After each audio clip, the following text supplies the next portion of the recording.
नमस्कार दोस्तों, मैं हूं प्रदीप कौशिक और आप देख रहे हैं इंडिया न्यूज 16। कल मैंने आपको एक खबर दिखाई थी बोचड़िया गांव से, जहां सचिवालय में बैठा था और वहां गांव के लोगों से बातचीत की। वहां बहुत सी बातें बताई। लोगों ने कहा था अगर कुलदीप को टिकट नहीं मिली तो बीजेपी की टिकट नहीं निकल पाएगी।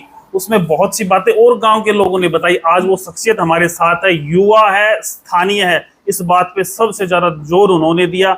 उसके बाद अटाली गांव में मैं गया, वहां की खबर आपने देखी। भाई युवा चाहिए और उसके बाद दूसरा नंबर स्थानीय हो, ताकि वो हमारी समस्याएं सुन सके। तो आज युवा और स्थानीय व्यक्ति कुलदीप, जो बोचड़िया गांव से सरपंच रहे हैं, हमारे साथ हैं। इनसे बातचीत करेंगे और आपसे मिलवाएंगे कि कैसे विचार हैं और क्यों वो लोग जो कह रहे थे कि कुलदीप जी को टिकट मिले, उसका कारण क्या है। तो बातचीत करते हैं कुलदीप जी से। जी नमस्कार कुलदीप जी। प्रदीप भाई नमस्कार, बहुत बहुत आपको साधुवाद। आज आप पटेली यहाँ अनाज मंडी कार्यालय पर पहुंचे, आपका स्वागत है।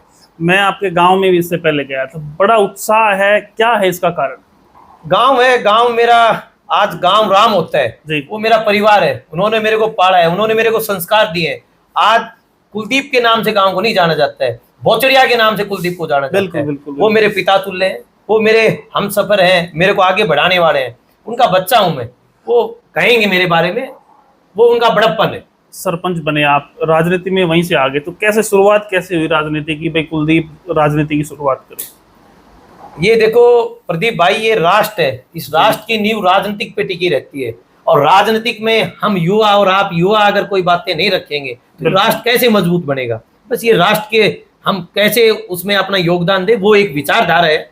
राष्ट्र के लिए, हम अपने समाज के लिए, हम अपने देश के लिए कुछ अच्छा कर जाएं, ये एक संकल्प है। इसके संकल्प में हम अपना विचार रख रहे हैं।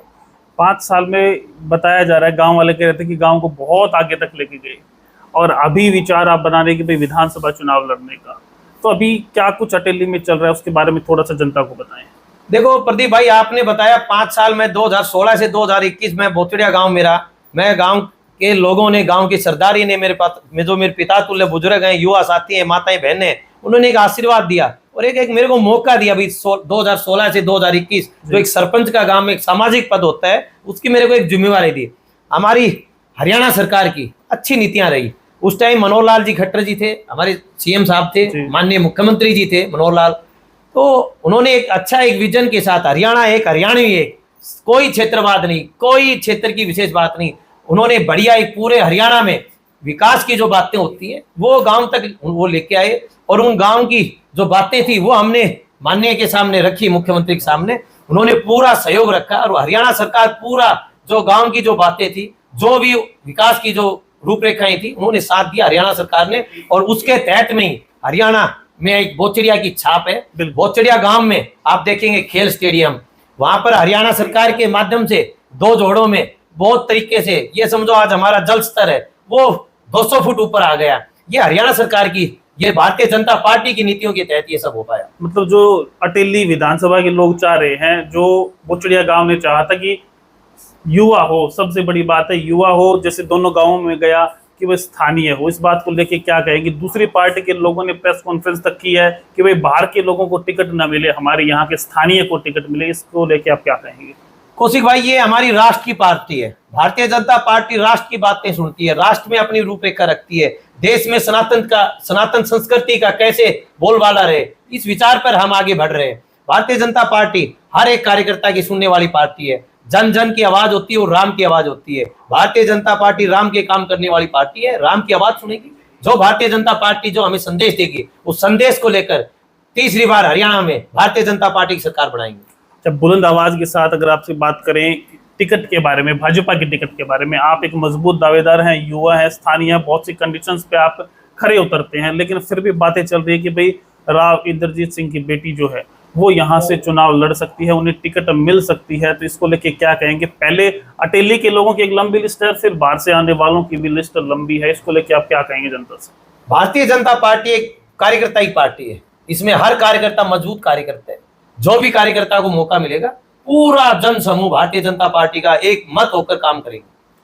मतलब विपक्ष का तो कोई मतलब ही नहीं है, अगर टिकट किसी को मिलती है तो आप खड़े हैं सरकार बनाने के लिए। भारतीय जनता पार्टी कार्यकर्ता की, संगठन की पार्टी है। संगठन का मतलब होता है परिवार, परिवार में रहकर हमें सबको काम करना है, अनुशासित ढंग रहकर हमें काम करना है। भारतीय जनता पार्टी तीसरी बार हरियाणा में सरकार बनाए, इस विचारधारा को लेकर हमें आगे बढ़ना है। मान लेते हैं टिकट आपको मिली, जनता ने आपको प्यार दिया, वोटों से, अच्छे वोटों से आप जीतते हैं, क्या अगले 5 साल का विजन रहेगा? क्या करेंगे आप अटेली की जनता के लिए? मैं, मेरे पिता तुल्य बुजुर्ग, युवा साथी, माताएं बहनें, इन सब के जो संकल्प हैं, इनके जो सपने हैं, उन सपनों को संजोग कर, उन सपनों को देखकर मैं अपनी अटेली को विकसित अटेली बनाने का संकल्प जो मेरा है वो पूरा करूंगा। मतलब आप मेन बातें बता रहे हैं। जैसे दूसरे नेताओं से हम बात करते हैं, वो कहते हैं हम IMT ले आएंगे, हम कॉलेज बनवा देंगे, हम पानी के जोड़, ये वो चीजें क्या कुलदीप यादव बताना नहीं चाहता? ये हमारी राष्ट्रीय पार्टी है, हमारी राष्ट्रीय पार्टी के एक संकल्प, हमारा संकल्पित सारा काम होता है, हमारी राष्ट्रीय पार्टी के हमारा एजेंडा फिक्स होता है। उसके लिए हमें कोई 5 साल की रूपरेखा हमने नहीं बना रखी, हमारी सालों से हमारी तपस्या है। हमने हर चीज की एक भूमिका बना रखी है। समाज में क्या क्या कुरीतियां हैं, क्या क्या बुराइयां हैं, उनको कैसे कैसे दूर किया जाए। आम परिवार, जो हमारे आम परिवार की बात है, जहां समाज में लास्ट तक जो समस्याएं हैं उनको कैसे दूर किया जाए, हमारा परिवार कैसे शिक्षित हो, हमारा किसान कैसे विकसित हो, ये सब हमारी संकल्प है हमारा। ये इसको हम दूर करेंगे। ये हमारी सब भावनाएं, हमें उनका एक हमें एजेंडा बना रखा है, उनकी रूपरेखा है, एक रोड मैप है, उसको लेके हम आगे बढ़ेंगे। गाँव में जब आप सरपंच बने, आप बता रहे कि 200 फुट तक पानी ऊपर ले आए, जोड़ खुदवा दिए, काम करवा दिया, सचिवालय बनवा दिया, मतलब अच्छे काम किए, तो क्या इसी प्रकार से अटेली भी चमकेगा? आपको मौका मिलता है? ये देखो कौशिक भाई, हमने बताया भारतीय जनता पार्टी की एक विचारधारा है।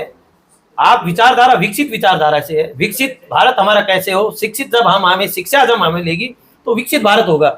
और शिक्षा के लिए एक माहौल अच्छा होना चाहिए, गांव में सौंदर्यीकरण होना चाहिए, गांव में सीवरेज लाइन अच्छी हो, गांव की कनेक्टिविटी रोड की वो अच्छी हो, शिक्षा की अच्छी व्यवस्था, लाइट की अच्छी व्यवस्था, ये जब होंगे तो हमारा किसान, हमारा परिवार, हमारा युवा मजबूत होगा। और जब युवा और किसान मजबूत होगा तो राष्ट्र मजबूत होगा। हमारा सबका संकल्प है राष्ट्र मजबूत हो। वाह जी वाह, आवाज बड़ी अच्छी है आपकी।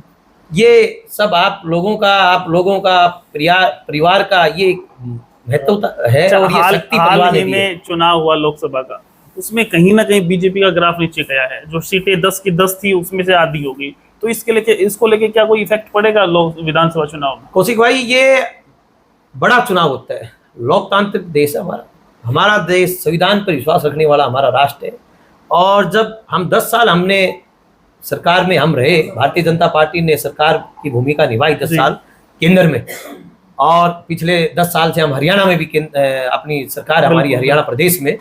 तो जब 10 साल का एक पीरियड होता है, वो लंबा पीरियड होता है। उसमें कुछ कार्यकर्ता हैं बहक जाते हैं, कुछ विचारधाराएं नहीं जुड़ जाती है।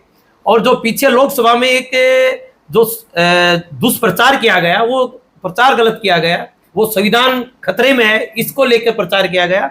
उस पर हम कैसे भी आप कहेंगे काउंटर करने में या हम अपनों को समझाने में हमारी कमी है, वो हम कह सकते हैं। बाकी आज हर एक युवा, हर कार्यकर्ता, हर एक मतदाता को एक चिंता है कि उन्होंने कैसे आज 10 से 5 सीट पर हम आए। और आज लोकसभा में तो आपने रिजल्ट देख लिया, विधानसभा में जब आप देखेंगे तो भारतीय जनता पार्टी पूरे बहुमत के साथ तीसरी बार सरकार बनाएगी। वाह जी वाह। एक चीज का हर व्यक्ति आज इंतजार कर रहा है कि टिकट कब वितरण होगा और किसको मिलेगी। इसको लेके आप क्या कहें? क्यों आप भी दिल्ली जाते रहते हैं, खबरें आपको रहती हैं, अभी आप एक्टिव हैं, तो क्या लगता है कब तक जो टिकट वितरण है या नाम अनाउंस हो, कब तक हो सकता है? देखो, दिल्ली एक हमारी राष्ट्रीय राजधानी है। आज क्षेत्र का हर युवा दिल्ली जाना पसंद करता है। और जब हम समाज के काम लेके चलते हैं तो दिल्ली अक्सर आना जाना रहता है। बाकी ये राष्ट्र नेतृत्व का, हमारी जो केंद्रीय चुनाव समिति है, उसका फैसला है। जब आएगा वो सबके सामने आएगा, टिकट कब आएगा, कब वितरण होगा, वो सबके सामने आएगा। जनता देख रही है, क्या कहोगे? कैसे, क्या क्वालिटी होनी चाहिए उस व्यक्ति में जिसको वो वोट करे? देखो, जनता जनार्दन है, जनता राम की आवाज होती है। और राष्ट्रीय पार्टी हमारी भारतीय जनता पार्टी राम की विचारधारा को लेकर आगे बढ़ रही है और आगे राम के काम करने में हम विश्वास रखते हैं। राम करवाने वाले हैं, राम के काम करने हैं। तो जनता की आवाज जो है भारतीय जनता पार्टी बिल्कुल अच्छे से सुन पा रही है। और जैसे भारतीय जनता पार्टी का संदेश रहेगा, उसको लेकर हम भारतीय जनता पार्टी की तीसरी बार हरियाणा सरकार बनाएंगे। उन बातों को लेकर गाँव गाँव जाएंगे? हाँ, बिल्कुल जाएंगे। वाह जी, बड़ा अच्छा लगा आपके साथ इंटरव्यू करके। जी, आवाज कुछ लाजवाब है। जी जी। तो जैसा आप कुलदीप जी से मिले हैं, आवाज बुलंद है और काम भी आपके इसी प्रकार से बुलंद होंगे अगर इनको टिकट मिलती है, आपका आशीर्वाद मिलता है। अटेली की जो समस्याएं हैं, बताया जा रहा है कि विकसित अटेली, उसमें सब कुछ आ गया। ये नहीं कि एक काम करेंगे वो करेंगे, विकसित का मतलब है हर चीज पे विकास होगा। तो कैसा लगा आपको कुलदीप जी का इंटरव्यू, इनसे बातचीत करके इनकी बातों से कितना प्रभावित हैं आप कमेंट बॉक्स में कमेंट करके बताएं। और इस प्रकार की राजनीतिक चर्चाओं के लिए आप लगातार देखते रहें और ये बात कमेंट में जरूर बताएं कि किसको टिकट मिलेगी और कौन बनेगा अटेली का विधायक। और देखते रहें लगातार इंडिया न्यूज़ 16। नमस्कार, धन्यवाद। धन्यवाद प्रदीप भाई।